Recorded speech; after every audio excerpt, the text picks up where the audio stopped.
Bikin bebek goreng ala Madura pakai stok bumbu dasar yang udah aku bikin pas awal puasa kemarin. Masukin dulu bumbu dasar merah, kuning, dan putih. Lengkapnya aku tulis di kolom caption ya, lalu kita masak.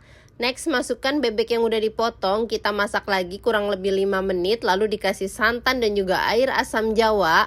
Aduk yang rata, terus kita tutup deh. Aku masaknya pakai di fry pan dari Idealife. Dia ini Jerman teknologi, anti lengket dan kapasitasnya gede banget, pas banget nih buat bebek 1 kilo kayak begini. Kalau udah menyusut, terus kita ambil bebeknya. Nah, kita masak lagi nih bumbu dasarnya sampai dia kehitaman kayak begini. Angkat, sisihkan. Lanjut siapkan sambal bawangnya, kita ulek. Kalau udah diulek, lalu aku tumis pakai di fry pan dari Idealife lagi, ini yang anti lengket. Sisihkan. Next, kita goreng bebeknya sampai dia agak sedikit kecoklatan seperti ini. Angkat, tiriskan. Di fry pan ini dapat penirisnya gratis ya bun, jadi minyaknya langsung turun. Siap disajiin deh bebek goreng Maduranya.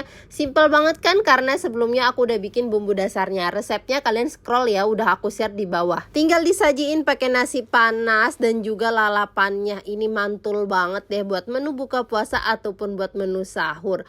Super empuk dan rasanya pas banget, kalian harus cobain. All cookware di video aku beli di Idealife.